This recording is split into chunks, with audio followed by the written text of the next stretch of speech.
Excuse me, sir. I'd like to check my account balance, please. The words hung in the air of the marble lobby, soft but steady, spoken by a voice that didn't quite belong there. At least, that's what everyone in First National Heritage Bank thought the moment they laid eyes on him, a black kid, 10 years old, standing at the polished mahogany counter in worn-out shoes, the kind with cracked soles that whispered stories of long walks and longer struggles, frayed laces that had been tied and retied so many times they were more knot than string, a thrift store jacket, faded blue, and 2 sizes too big, swallowing his small frame like he was trying to disappear inside it. But he wasn't disappearing. He was standing tall, or as tall as a 10-year-old could manage when the world seemed determined to make him feel small.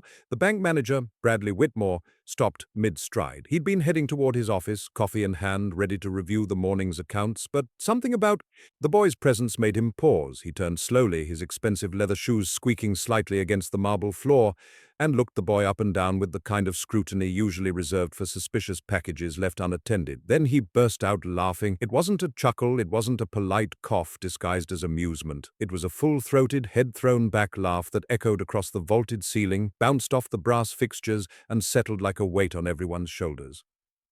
"Check your account," Bradley's voice boomed, theatrical and cruel. "This is First National Heritage Bank, son, not a welfare office for street kids." He stepped closer, and the scent of his expensive cologne, something sharp and woody that probably cost more than the boy's entire outfit, clashed violently with the ugliness of his sneer. "Look at those shoes," Bradley pointed, making sure everyone in the lobby could see. "Look at that skin." He shook his head slowly like a disappointed teacher addressing a student who'd failed a test everyone else had passed easily. "Another black kid looking for a handout. You people are all the same." He paused for effect, letting the words sink in, letting the poison spread. "Get out before I call security. We serve real customers here." The security guard, a man named Jerome Davis, moved closer instinctively, his hand resting on the baton at his hip. His face was unreadable, but something in his eyes flickered. Discomfort, maybe guilt, before he buried it under years of practiced neutrality. From somewhere behind the boy, a wealthy customer in a tailored suit shouted, his voice dripping with impatience, "Throw him out already! He's stinking up the place!" And just like that, the laughter began. It rippled through the lobby like a wave, starting small and building into something massive and unstoppable. Cruel laughter, loud laughter.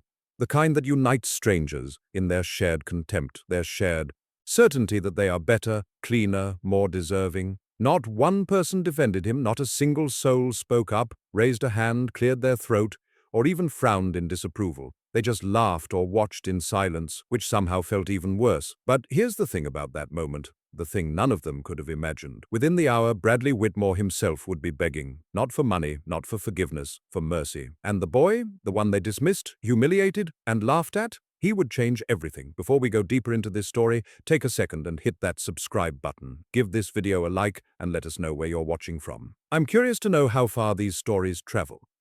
Part 1 continued. Wesley stands his ground. Wesley Brooks didn't run. That's the first thing you need to understand about him. Despite the laughter ringing in his ears, despite the eyes boring into him from every direction, despite the security, guards' heavy boots moving closer across the marble floor, despite all of it, Wesley Brooks stood his ground, just like Grandma Eleanor taught him. "Sir," his voice trembled but didn't break, "I have an account here." The trembling wasn't weakness, it was the sound of courage fighting fear and refusing to lose. "My grandmother opened it for me. She passed away 2 months ago. She left me this."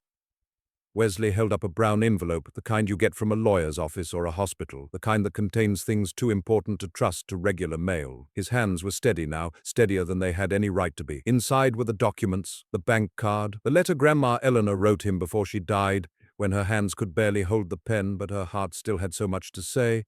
Bradley Whitmore rolled his eyes dramatically, playing to his audience like an actor who'd found his spotlight.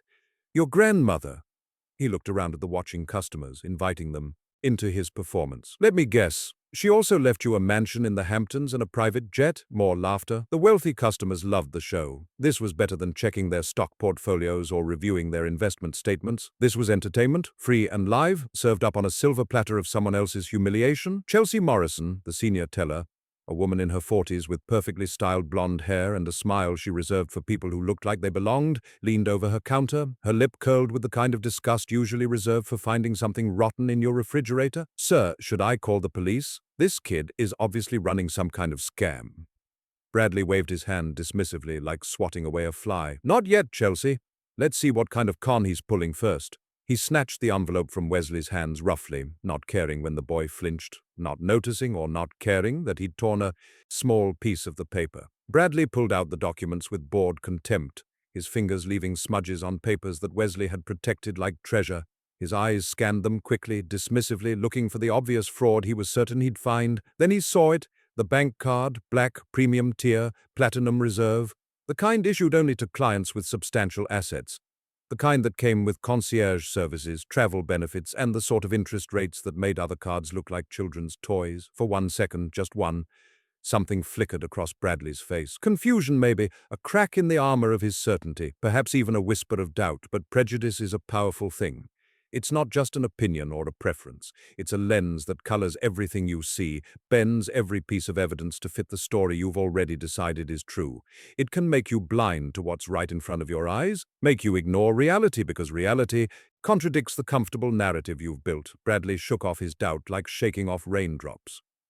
"Where did you steal this?" He held up the card high, showing it to the lobby like a prosecutor presenting evidence to a jury, like proof of guilt rather than ownership. "A black kid from the projects with a platinum reserve card." His voice dripped with theatrical disbelief. "You really expect me to believe that?" Wesley's hands trembled now, not from fear, but from the effort of keeping his emotions in check. Anger, hurt, the terrible weight of being judged for something you can't control. "I didn't steal anything. It's mine. My grandma, your grandma, nothing." Bradley threw the card on the counter. It skidded across the smooth marble surface, spinning like a coin before coming to rest near the edge. "I've been in banking for 15 years, kid. I know a fraud when I see one."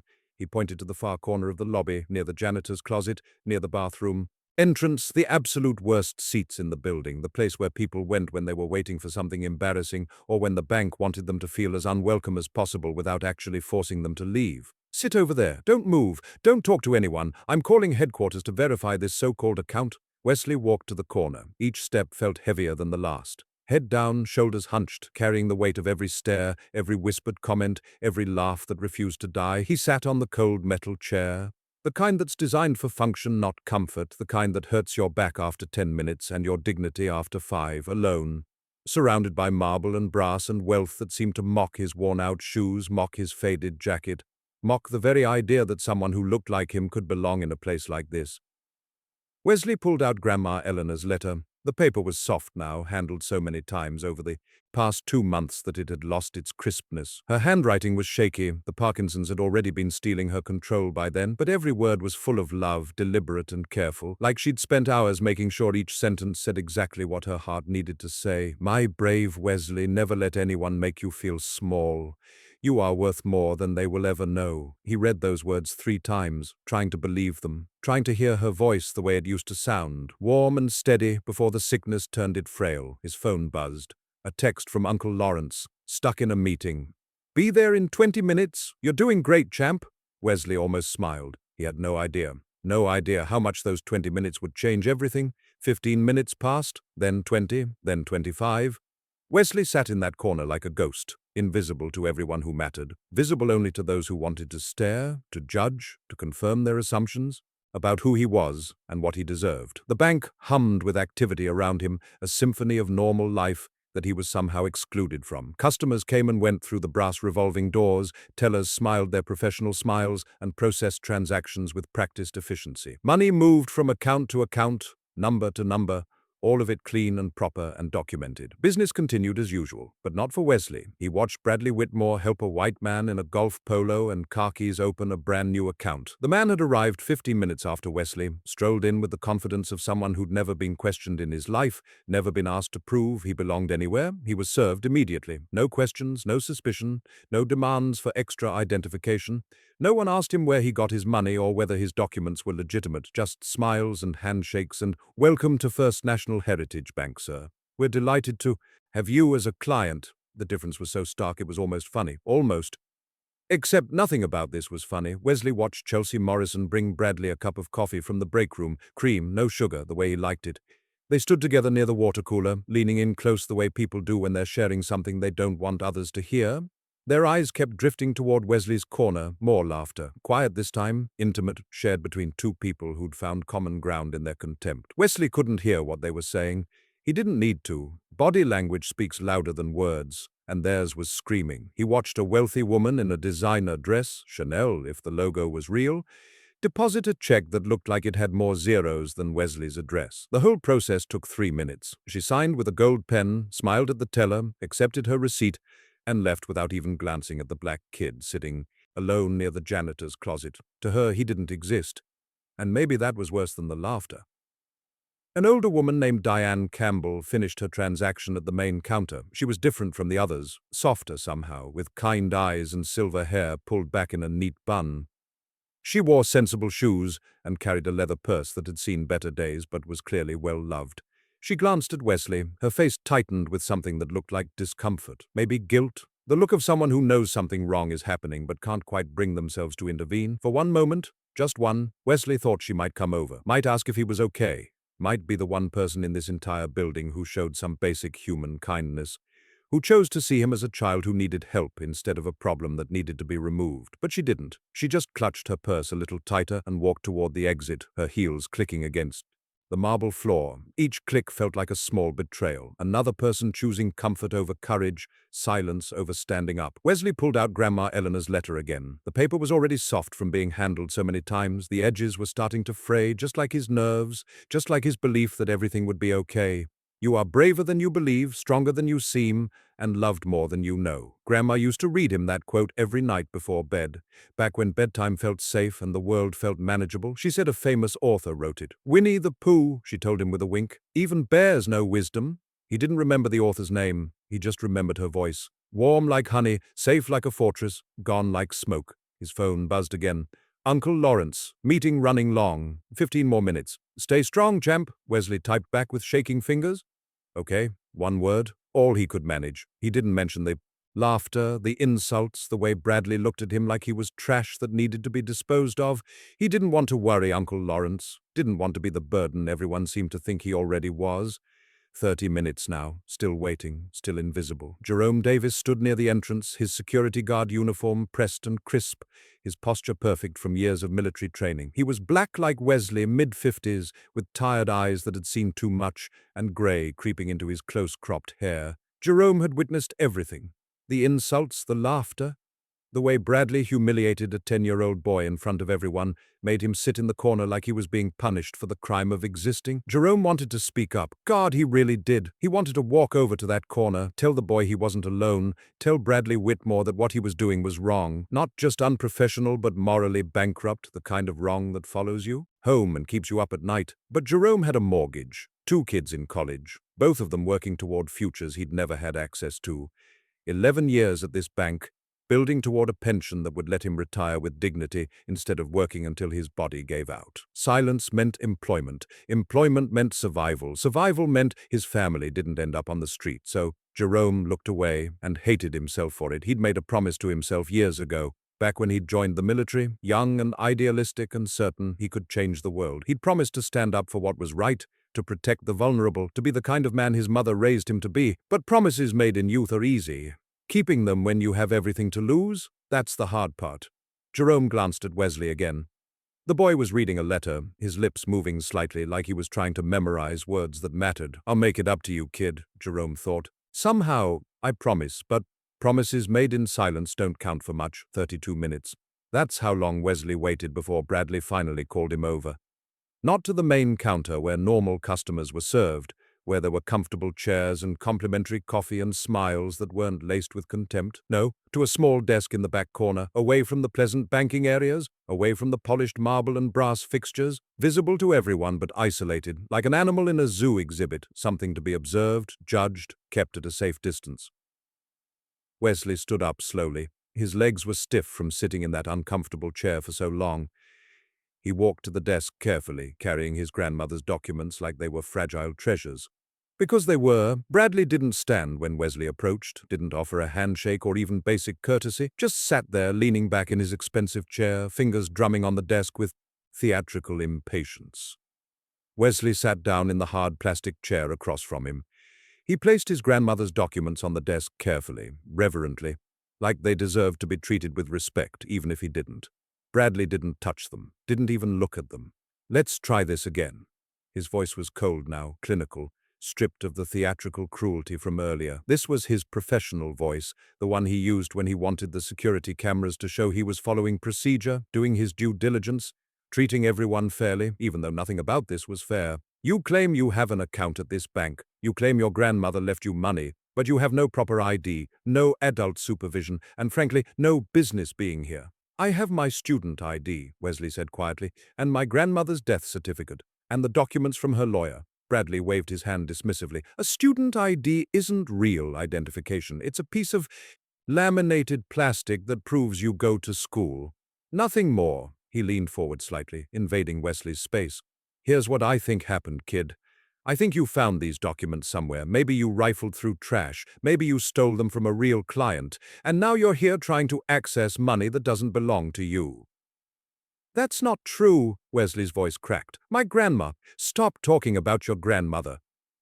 Bradley's voice rose sharply, loud enough that several customers turned to look. "You show up here looking like that," he gestured at Wesley's outfit with disdain, "and expect me to believe you're connected to an account worth serious money. Do you have any idea how absurd that sounds?" Wesley's hands clenched into fists on his lap, hidden under the desk where Bradley couldn't see them, where the cameras couldn't see them. "I'm calling your bluff, kid. I've already contacted headquarters. They're running a full verification on this supposed account, and when they come back and tell me it's fraudulent, which it will be, I'm having you arrested for attempted theft and identity fraud."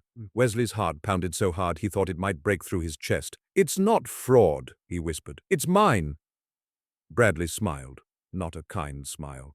The smile of someone who's won before the game is even over. "We'll see about that." Bradley Whitmore's desk phone rang. The sound cut through the tension like a knife, sharp and insistent. He glanced at the caller ID, and something in his expression shifted, just slightly, a crack in the armor of his confidence. "Excuse me," he said to Wesley, though his tone carried no actual courtesy. "I need to take this." He picked up the receiver. "Bradley Whitmore speaking." Whatever voice came through that phone made Bradley sit up straighter. His fingers stopped drumming, his theatrical confidence evaporated like morning mist under sunlight. "Yes, ma'am," he said. "I'm looking at the account information now." A pause. Bradley's eyes darted to Wesley, then away quickly, like looking at the boy might somehow make the truth he was hearing less real. "I see. Yes, the account is active, premium tier, platinum reserve status." Another pause, longer this time. Bradley's face began changing colors like a chameleon, shifting from confident tan to uncertain pink to horrified red. "The balance is— I'm sorry, could you repeat that?" $547,632.48. The number hung in the air like smoke. Wesley sat perfectly still, watching Bradley's world crumble in slow motion. "And the account holder, Eleanor Brooks, deceased as of 2 months ago. Primary beneficiary listed as Wesley Marcus Brooks, age 10. Full legal transfer completed 3 weeks ago." Bradley's hand trembled slightly as he wrote down the information, or tried to. His handwriting was suddenly shaky, uncertain. Nothing like the bold, confident script he'd used to dismiss Wesley earlier. "I understand. Yes, ma'am. I'll handle it appropriately. Thank you." He hung up the phone. For a long moment, he just sat there, staring at the receiver like it might offer him an escape from what had just happened. Like if he stared hard enough, reality might rearrange itself into something more comfortable. But reality doesn't care about comfort. Wesley cleared his throat softly. "Sir, is everything okay with my account?" Bradley looked at him, really looked at him for the first time, saw a 10-year-old boy in worn-out shoes who had more money than most of the customers Bradley fawned over daily. Saw the truth he'd been too blind, too prejudiced to recognize, and saw his career ending in real time. Bradley's voice cracked. We need to. He couldn't finish the sentence. Couldn't form the words that would require him to admit how catastrophically wrong he'd been. The lobby had gone quiet. Other customers had noticed something was happening, the way animals sense a storm before it arrives. Chelsea Morrison abandoned her customer mid-transaction, drawn by the shift in atmosphere by the look of pure horror spreading across Bradley's face. "Mr. Whitmore," she called from across the lobby, "is everything all right?" Before Bradley could answer, the brass revolving doors spun and a man walked in, Lawrence Brooks, 48 years old, 6 feet tall, wearing a tailored charcoal suit that probably cost more than most people's monthly rent. Rolex on his wrist, leather briefcase in hand, the kind of presence that made people instinctively straighten their posture and adjust their behavior. He looked like money, old money, serious money. The kind of money that opens doors and commands respect without saying a word. His eyes swept the lobby, taking in the scene with the practiced efficiency of someone who'd spent years reading rooms and assessing situations. They landed on Wesley, sitting at the corner desk, and his expression shifted from professional neutrality to barely contained fury. He crossed the lobby in long, purposeful strides, not rushing. You don't rush when you own the moment. "Wesley!" His voice was warm when he addressed the boy, the warmth of genuine affection cutting through the tension like sunlight through clouds. "I'm sorry I'm late, champ. Meeting ran longer than expected." He turned to Bradley, and the warmth evaporated instantly, replaced by something cold and sharp enough to cut glass. "I'm Lawrence Brooks, Wesley's uncle and legal guardian." He extended his hand, not as a greeting, but as a challenge. "And you are?" Bradley stood up so fast his chair rolled backward and hit the wall. "Bradley Whitmore, sir, branch manager." His hand was sweaty when he shook Lawrence's. We were just verifying what exactly?"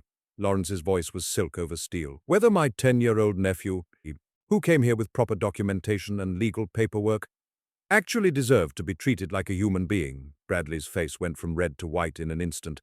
"Sir, there was a misunderstanding." "A misunderstanding?"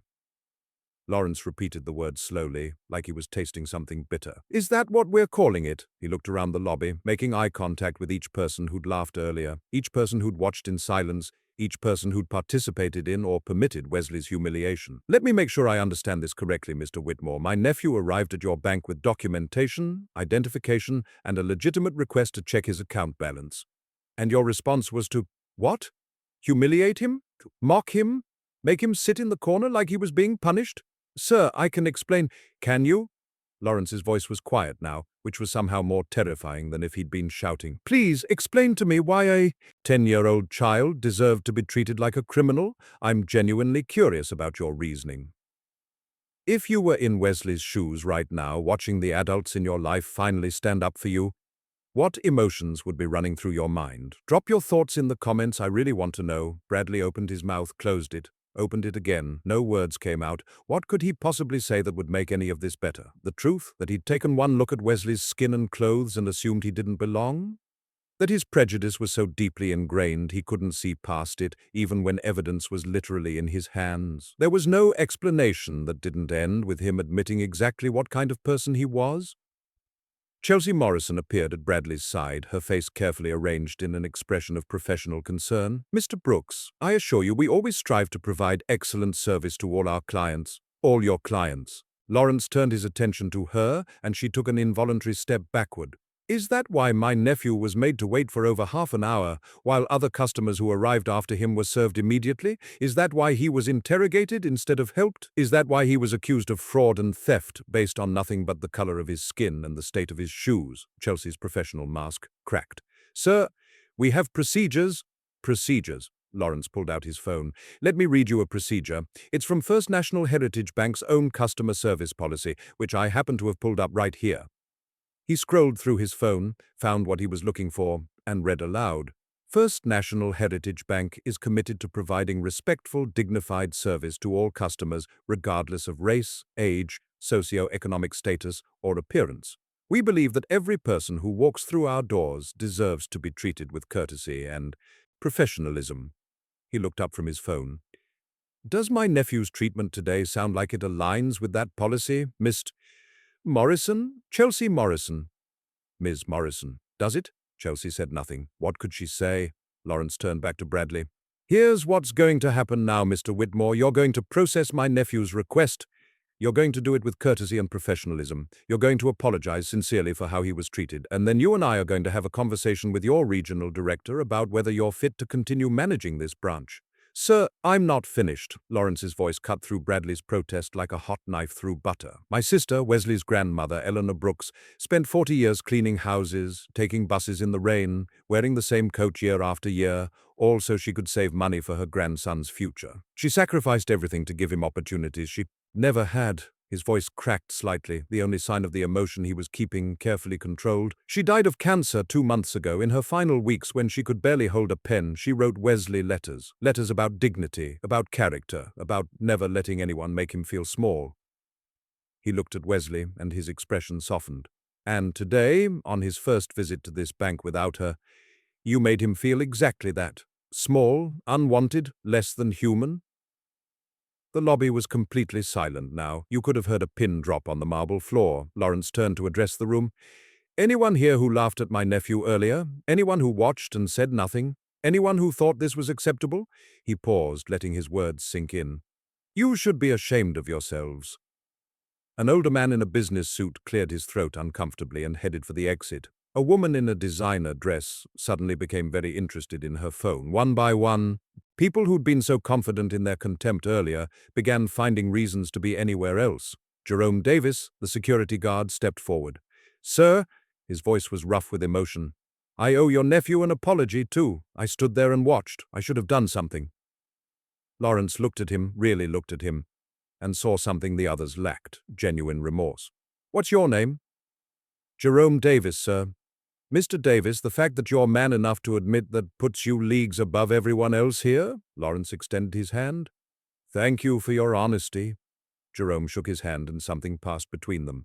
An understanding, a mutual respect.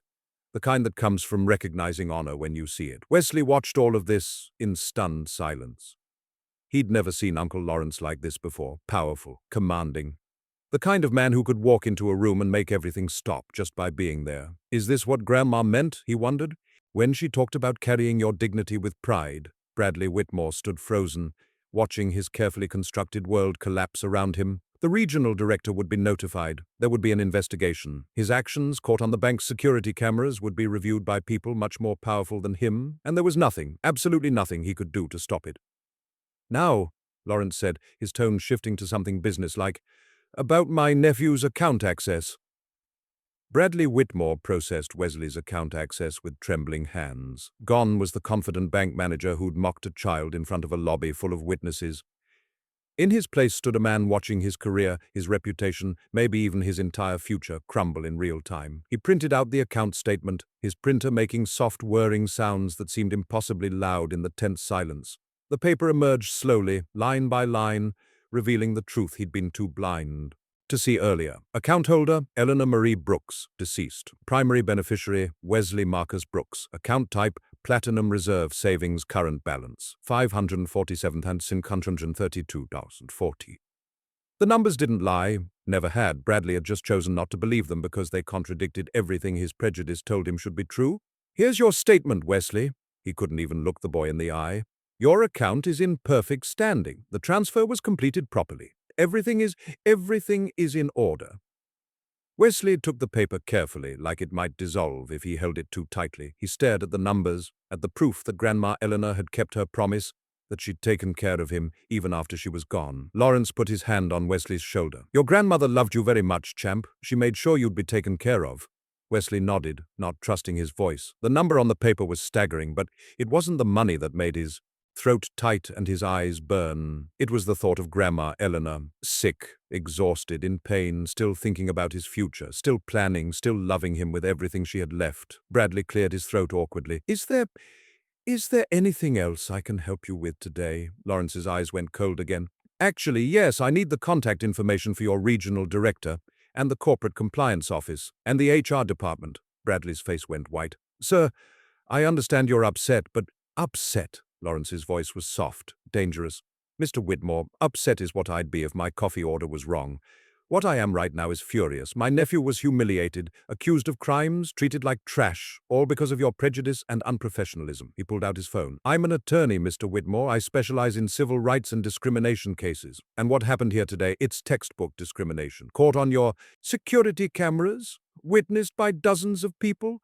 The kind of case that makes headlines and sets precedents. Bradley's legs seemed to give out. He sat down heavily in his chair.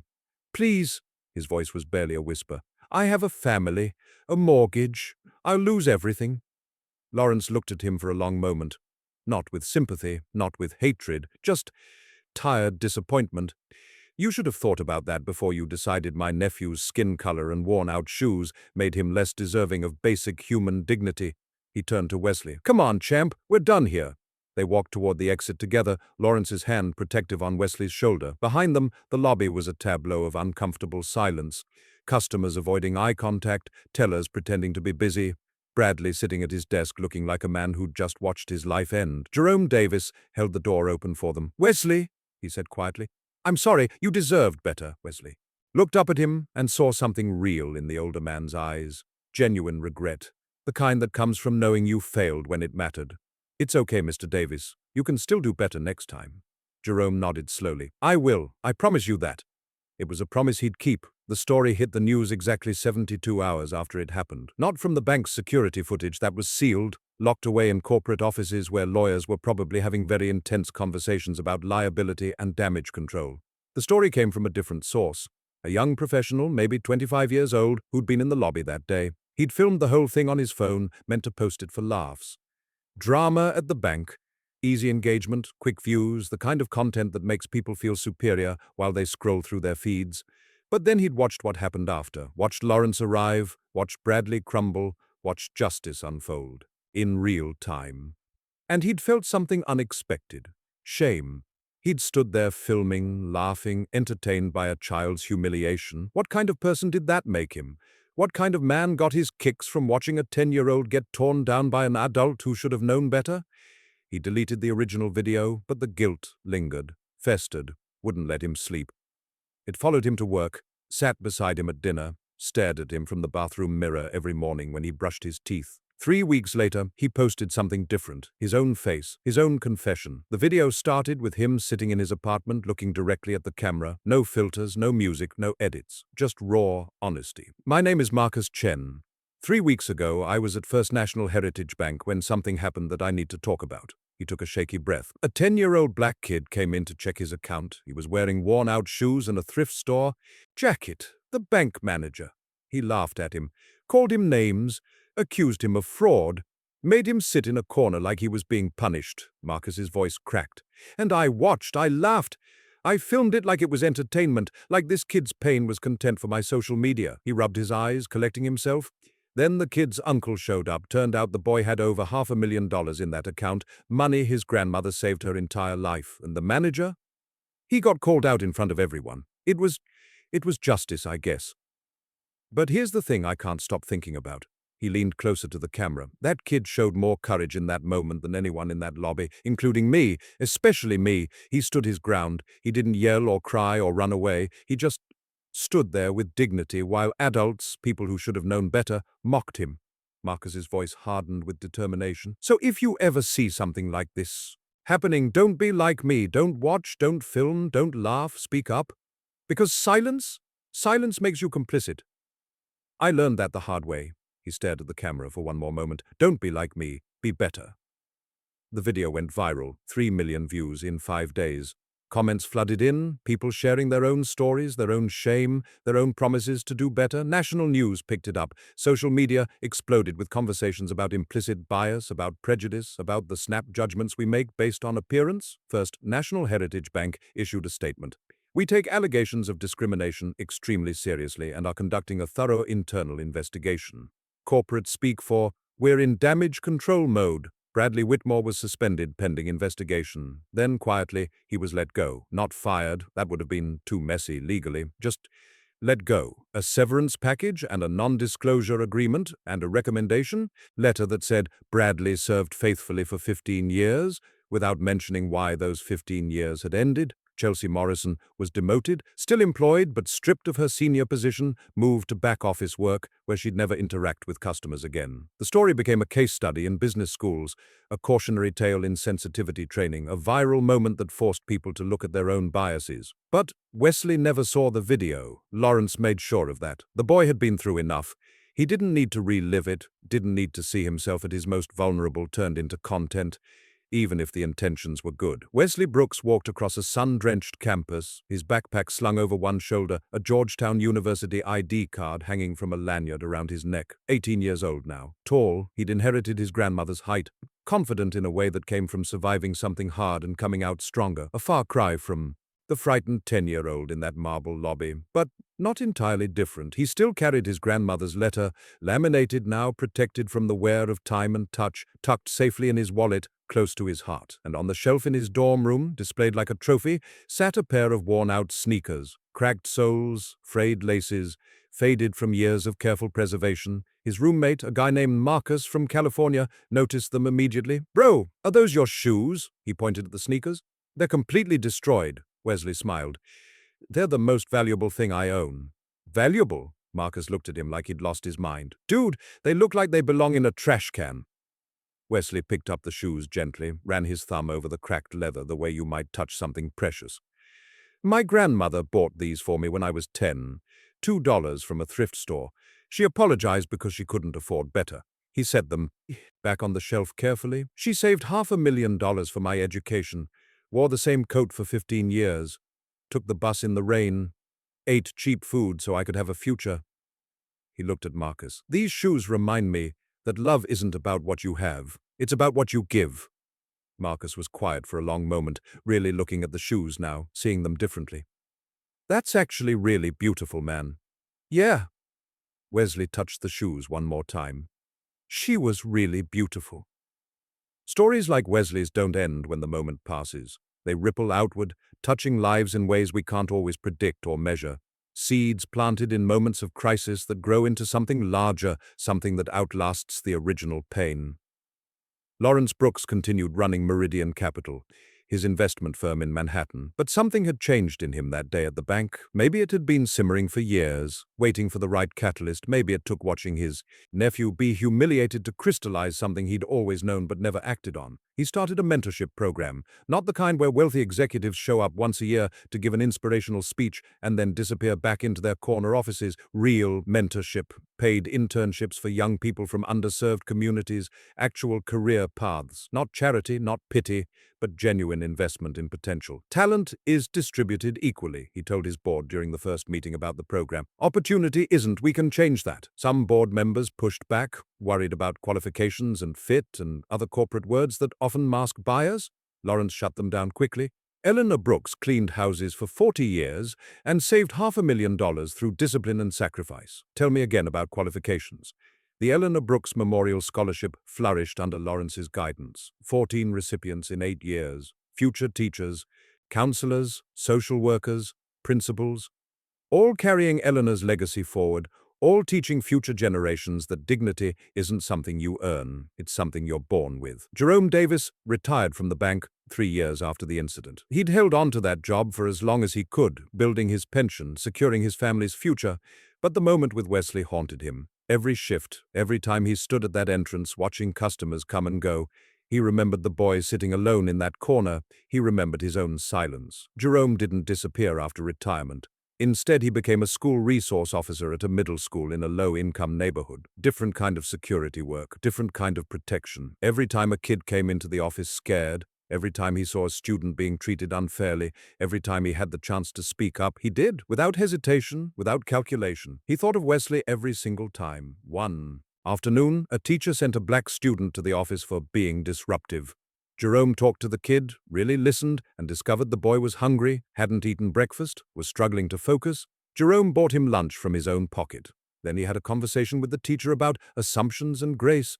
"You can't be quick to judge based on behavior," he told her gently but firmly. "Sometimes what looks like disrespect is just desperation." He never stayed silent again, not once, and every night before bed, he said a quiet prayer for Wesley Brooks, hoping the boy was okay, hoping he'd grown into the kind of man his grandmother knew he could be. Diane Campbell, the woman who'd almost spoken up that day, joined the bank's community advisory board. The woman who'd watched in silence became a voice for change. She volunteered at schools, spoke to students about courage, about the cost of silence, about how one moment of inaction can haunt you for years. "I was a bystander once," she told a classroom of 8th graders during a presentation about standing up to bullying. I watched a child be humiliated, and I did nothing. I clutched my purse and walked away because it was easier than getting involved. The students were silent, hanging on every word. It's a choice I regret every single day, not because of what happened to the adults involved, they got what they deserved, but because that boy needed someone, anyone, to say, "This isn't right." And I said nothing. She looked around the classroom. Don't make my mistake. When you see someone being hurt, when you witness injustice, you have a choice. Be the person who speaks up. Be the person who stands beside the vulnerable instead of across from them. One girl raised her hand. But what if speaking up gets you in trouble? Diane smiled sadly. Sometimes it will, but I promise you the trouble of speaking up is nothing compared to the burden of staying silent. That burden never leaves. Before we continue, I need to pause and ask you something.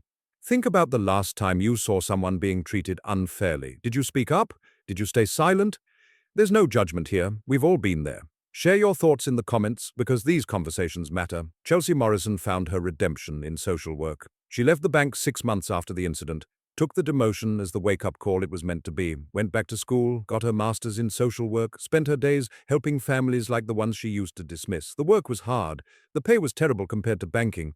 But every time she helped a struggling parent, every time she advocated for a child in need, she remembered Wesley's face. She was different now. Not perfect, nobody is, but genuinely different in ways that mattered. One day, working with a family in crisis, she met a woman who reminded her of how Eleanor Brooks must have been, working multiple jobs, exhausted, wearing clothes that had seen better days but were clean and carefully maintained. The woman was apologizing for her appearance. "Ma'am," Chelsea said gently, "you don't need to apologize. You're here fighting for your family. That's all that matters." The woman's eyes filled with tears. "Most people look at me like I'm nothing. Then they're fools." Chelsea's voice was firm. "You're everything." She never forgot Wesley, never forgot how close she'd come to being exactly like Bradley. The difference between them wasn't that she was better.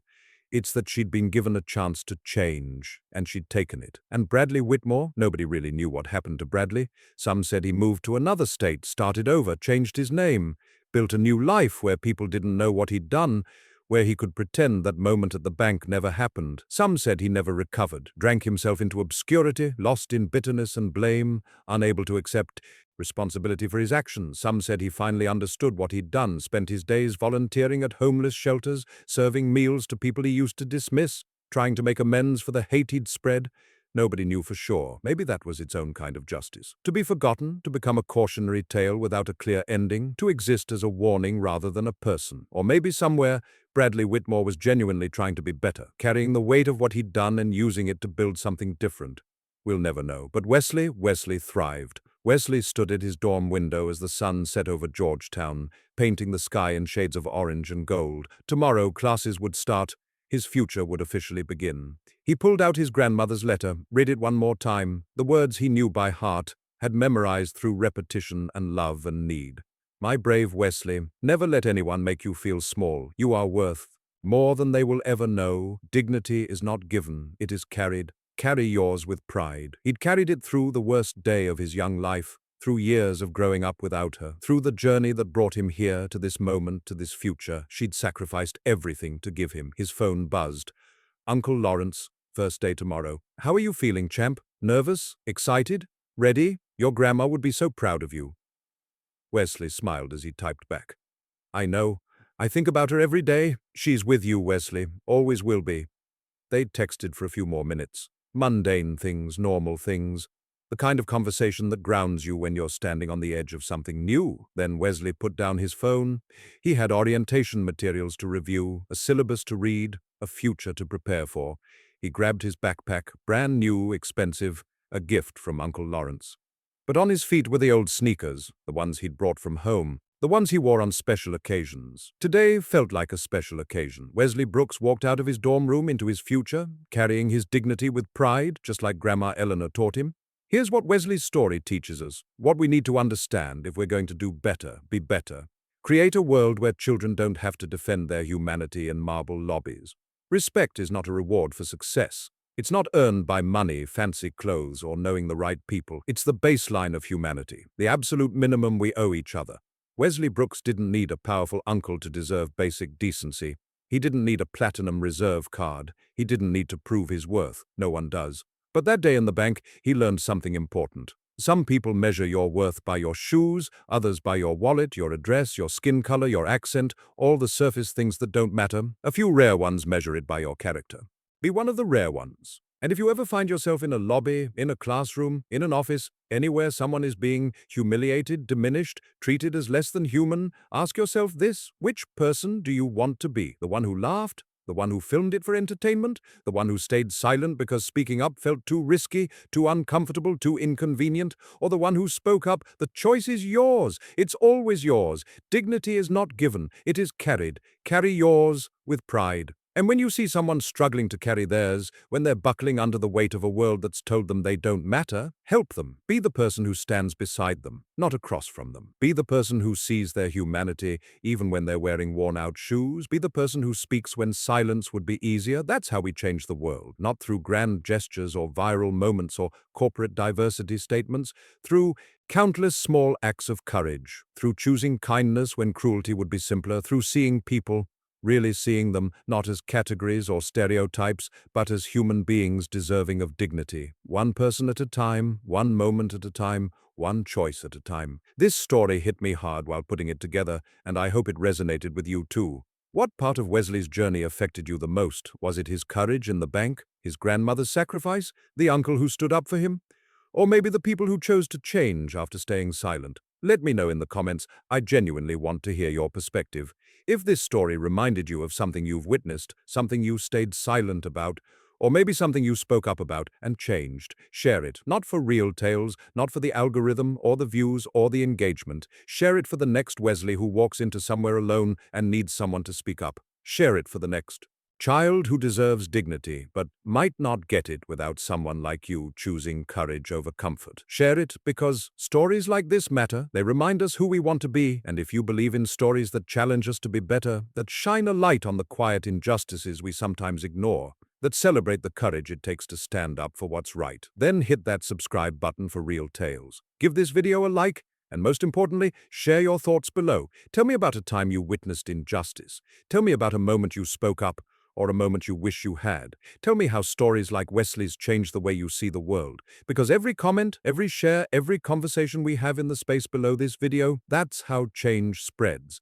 That's how we build a world where every child, regardless of their shoes or their skin or their circumstances, walks into every room knowing they deserve to be there. That's how we honor Eleanor Brooks and every grandmother, every parent, every person who sacrificed everything so someone else could have a future. Thank you for watching. Thank you for caring. Thank you for being the kind of person who watches stories like this and thinks, I want to do better. Subscribe to Real Tales for more stories that matter. And remember, dignity is not given. It is carried. Carry yours with pride and help others carry theirs.